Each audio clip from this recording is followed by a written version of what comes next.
Vamos a tomar un momento y preparar la ilustración de nuestro sermón. Y mientras que lo hacemos, quiero que pienses en aniversarios. No todos los aniversarios o conmemoraciones o días de recuerdo, ni siquiera momentos de sólida reflexión son iguales. Quiero que piensen porque esta semana ha cumplido muchos hitos difíciles. Quiero llevarlos atrás en el tiempo hasta el 11 de marzo del 2000. En Madrid, España, los terroristas estallaron una rápida sucesión durante una hora pico de la mañana, 10 bombas seguidas que mataron a más de 200 personas y hirieron a 2000. El peor ataque terrorista en territorio español. Después del ataque, los rivales políticos se culparon los unos a los otros y las protestas a nivel nacional exigieron que el gobierno diga que la verdad se propagaran con teorías de conspiración, incluso cuando se hizo un mundo de quejándose todo el mundo. Debido a la creencia generalizada de quienes eran responsables, no habían tenido que rendir cuentas. Si adelantamos el 11 de marzo de 2011, el terremoto más grande jamás registrado en Japón causa una devastación masiva. Las escenas del tsunami fueron impactantes, ya que más de 18,000 personas murieron mientras sus vidas fueron barridas. El desastre nuclear que siguió, que se desencadenó, ocupó el segundo lugar después del desastre noble compartido que desencadenó un colapso de instalaciones nucleares en Fukushima. Todavía hay 10 años después una zona de evacuación inhabitable de 213 millas cuadradas. E incluso en el otoño de 2019, los casos judiciales continuaron floreciendo para decidir quién era el responsable y qué pasó.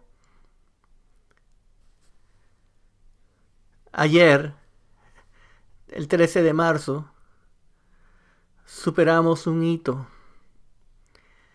Y el recuerdo solemne que marca un año desde el asesinato de Breonna Taylor. Y el año agonizante de redención de cuentas por esta horrible pérdida de vidas. Debemos reflexionar sobre su vida, su muerte, y lo que significa su pérdida para nosotros como pueblo, como nación, como iglesia y como individuos para ser mejores. Tenemos que hacer mejor, tenemos que hacer todo lo posible, que pase lo que pase, para construir una sociedad donde hay una tragedia cuando se pierden vidas. Ha sido un año duro. Y luego, por supuesto, esta última semana marcamos el primer aniversario desde que la Organización Mundial de la Salud nombró la pandemia del COVID-19 como una pandemia. Investigaremos este lanzamiento del bloque de cierre, pero las generaciones venideras estarán preguntándose de todos estos hitos, ¿qué sucedió? ¿Qué fallas sistemáticas sucedieron? ¿Cómo no repetimos lo mismo? Porque ha sido un año duro.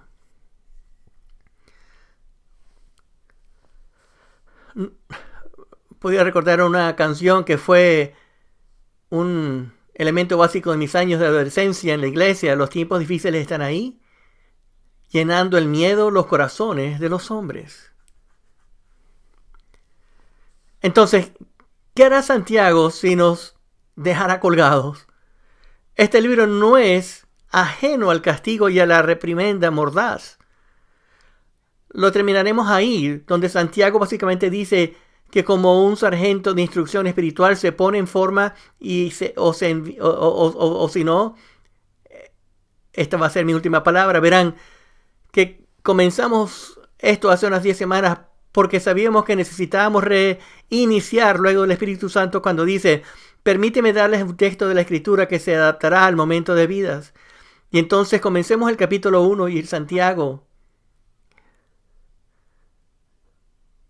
Porque hay todo tipo de pruebas. Estás esparcido, tus espíritus están deslichados y fracturados estás luchando. Así que comencemos el reinicio. Santiago dice que esto es lo que necesitas. Vas a necesitar una actitud de fe, un lente de fe que a través de la cual puedas ver la vida y ver las luchas, pero con esa necesitas también una actitud de fe y que vengan unas acciones de fe para navegar por esas acciones que se requieren. Necesitarás sabiduría, fe y humildad. Y finalmente Santiago dice que todo se reduce al capítulo 5. Pero ¿qué significa eso para ser transformados? Debemos cambiar. No debería sorprenderse. ¿Qué significa esta transformación? Lo que significa es que Dios va a sanar tu espíritu. Y estamos como... ¿Qué? Santiago, quien nos ha llamado semana tras semana. Tu cierre es una palabra de sanación. Y Santiago dice, por supuesto, porque han llegado tiempos difíciles. Llenando los corazones de las personas con miedo, sabes por lo que pasa. Sabes quién debes acudir, porque el Dios que te ama quiere curarte. Porque Él quiere sanarnos. ¿Pero cómo? ¿Cómo vamos a ser sanados? Bueno, Él dice en el capítulo 5, primeramente permíteme recordarles algunas cosas sobre el sufrimiento. Santiago dice, permíteme recapitular el número 1, no todos en el cuerpo de Cristo están pasando por las mismas cosas y al mismo tiempo. Número 2, no todo sufrimiento es igual. Y número 3 es no todo sufrimiento se remonta a las mismas causas. El sufrimiento nunca indica, o el sufrimiento no indica injusticia o desaprobación por parte de Dios. Y estamos en buena compañía porque la gente que le gusta a Elías, a María, a Ruth, a Noemí, a Daniel y Jesús, todos sufrieron y sufrieron bastante. De hecho, Jesús dijo que en este mundo tendrás problemas. Pero yo he vencido al mundo. Entonces Santiago dice, déjame hacerlo así. Déjame escribir un texto y les voy a dar 6 versículos y veré si cuando lean esos versículos que las familias ya han estado leyendo, si puedes elegir una palabra que aparece en los 6 versículos. Así que leemos hasta los versículos 13 y 18 y una semana sigue leyendo. Y alguien dice, yo escucho en cada versículo la palabra oración. Y él quería que viéramos esa separación en cada versículo, porque la curación vendrá a través de la oración. Y supongo que no soy la primera persona que les ha dicho que la oración es algo bueno. Porque algunas oraciones no son para sanar. Así que vamos a hablar de ello. Me gustaría ilustrar cómo oramos con una pregunta. ¿Usted ora como un pescador? ¿O si oras como si estuvieses nadando? Hablemos de eso. Así que si oras como un pescador, tengo mi traje de pesca aquí, tengo la de mi nieta también, la de Milos aquí arriba. Y no muy lejos de nuestra casa hay un arroyo. Y tuve un sueño cuando ella era chiquita, muy pequeña, cuando era demasiado pequeña, que algún día voy a pescar con ella. Pero me dije a mí mismo, dije, si exploramos el arroyo desde la orilla, obtienes una sola vista del arroyo. Pero si nos metemos en ella, obtienes otra vista de ella. Así que le ofrecí para que nos bajaran al arroyo con Mila. Y ahora que la primera vez que bajamos junto al arroyo, ella estaba un poco nerviosa. Y ella me está agarrando y hay muchas preguntas y hay mucha conversación. Bueno, la segunda vez que bajamos al arroyo me costó seguir el ritmo porque, ves, cuando te metes en algo y ganas comodidad dentro de él, cambia la forma en que interactúas con Él. Muchos de nosotros nos acercamos a la oración como un pescador en la orilla. Creemos que las palabras que usamos o la iglesia de la vida que vivimos son como un señuelo o un anzuelo que vamos a atraer a Dios. Y luego, con nuestras palabras y nuestra vida de iglesia, vamos a enganchar a Dios y nos vamos a enganchar con una oración. Y que vamos a afirmar que ahora sí requiere que Dios cumpla nuestra oración. Pero ahora, déjeme explicarle algo que cuando iba a la iglesia, cuando era niño, esas oraciones se decían desde el frente. Eran oraciones de gran elocuencia.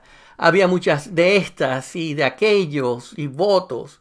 Esas oraciones, y escuchaba a la gente decir, hombre, nunca podré orar como el hermano tal cual o tal.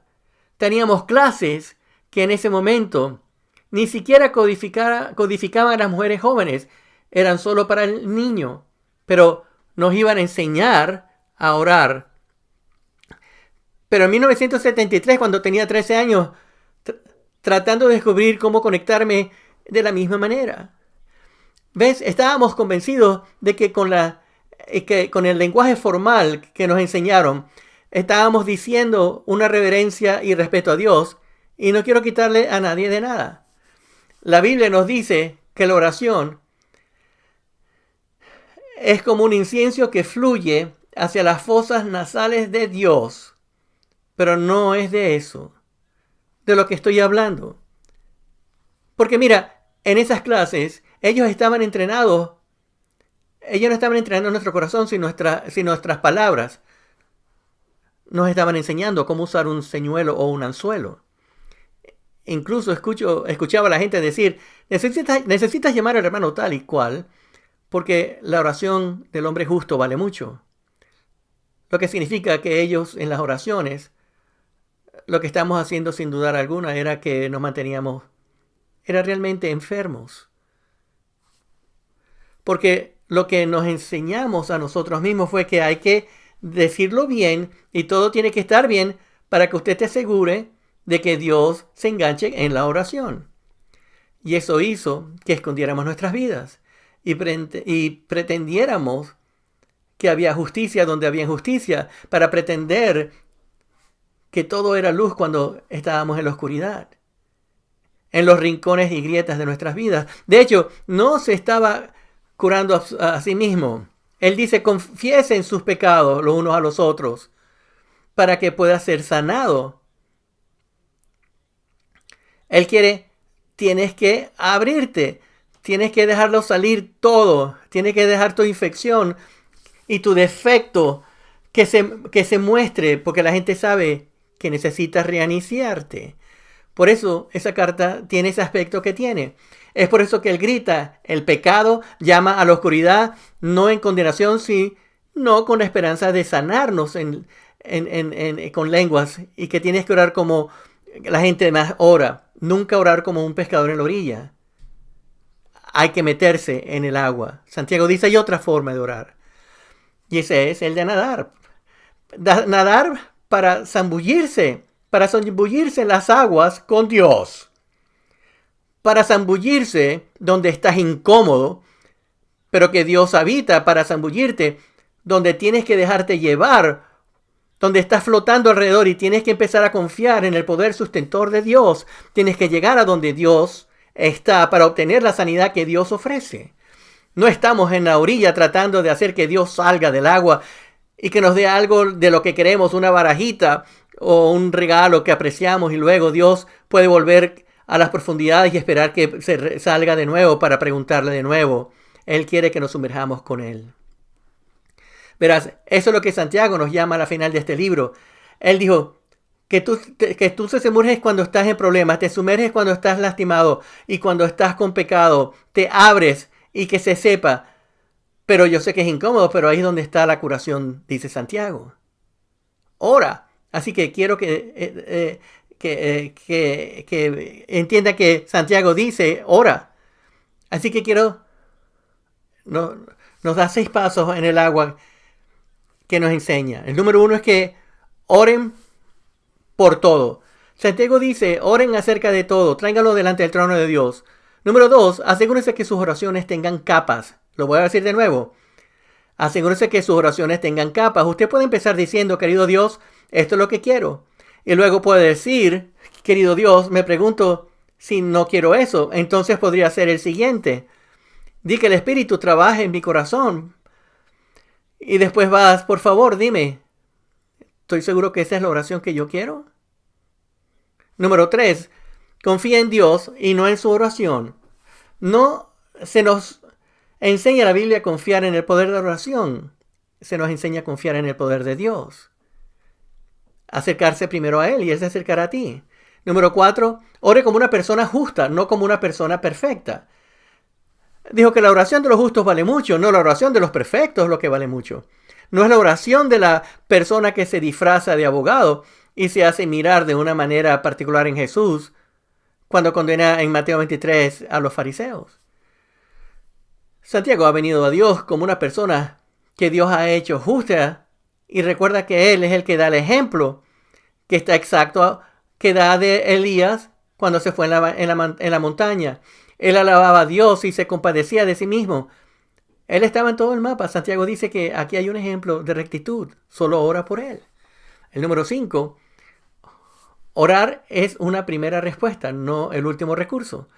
Haces la oración al principio, incluso si te olvidas, y la haces al final. Haces un seguimiento la próxima vez y comienzas de allí mismo. Y la primera respuesta, no del último recurso. Número 6. Dice orar como un granjero. Mi mamá es una granjera, por ejemplo.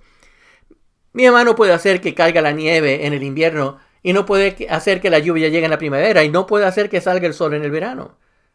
Pero lo que ha aprendido es que en 84 años, en esa finca, es que ella confiaba en Dios. Él dice, solo te lo voy a decir de esta manera. Si ustedes saben explicarlo de esta manera, cómo tratarse el uno al otro, entra en esto con Dios, llega a donde está Dios, acércate a Dios y sabes cómo acercarte el uno al otro. Unir tu corazón a Dios. De hecho, dice que en sus entornos, si ves a alguien extraviándose en el camino, te unirás a él y lo amarás de regreso del redil, porque el amor cubre toda multitud de pecados.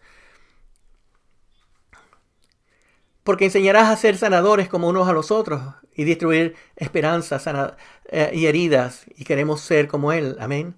Quiero contarles acerca de un momento sagrado sobre aprender de nadar con Dios.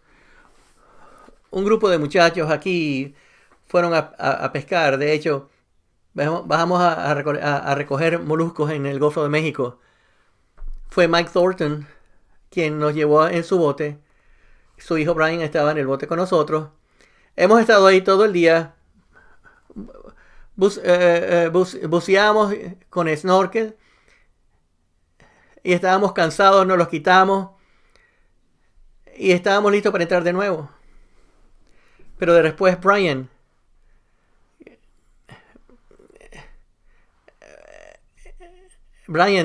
dijo, delfines. Encontró a 3 delfines. Los miró y nos miró y empezó a ponerse de nuevo todo. Vamos a nadar con delfines. Y estamos cruzando el agua y no sé, como unos 500 metros de distancia, tira del acelerador hacia atrás y apaga el motor. Navegamos hacia el Golfo y hay silencio en el agua. Nos pusimos nuestras aletas y Brian me está entrenando todo en el camino. Dice, vamos a meternos en el agua. No, tú sígueme. Cuando nos encuentren, tú vas a sentir algo en la parte de atrás del cuello y vas a oír los ruidos que hacen. Y de repente, ¡pum!, sentí eso. Y tengo mi snorkel puesto y bajé y llegamos finalmente a un área donde los delfines se sumergieron en el agua y muy pronto veo que esa aleta venía hacia nosotros y ellos venían hacia nosotros con tal velocidad que me asustó. Están tan sorprendidos que ellos vienen hacia nosotros y pienso, ¿por qué? Y era como para hacer un freno y llegaron. Nunca me voy a olvidar. Ahí estaba, debajo del agua, con mi máscara encima. Y cuando ese primer delfín pasó, lo miré ojo a ojo. y estuve transfigurado. Era como que se hubiera mirado a los ojos del Creador. Y esos delfines hicieron otros pases. Y en la siguiente pasada, uno de esos delfines se acercó y me rozó el pecho. Fue como si la mano del Creador me hubiera rozado. Estaba en el mundo de los delfines, no en mi mundo. Era donde ellos vivían, donde se sentían cómodos. Eran donde yo tenía miedo y era intenso. Pero apenas hicimos el contacto, fue como si el mundo hubiera cambiado. Era como que si perteneciera allí. Esa creación estaba teniendo un momento con el Creador. Era muy sagrado. Dios dice que no eres como un pescador en la orilla. Ora como un nadador con el delfín. Entra en la vida conmigo porque donde hay vida es conmigo. Encontrarás curación, sanación. Y a través de esa sanación seremos transformados. Nuestra iglesia será, nuestra nación y nuestro mundo serán transformados.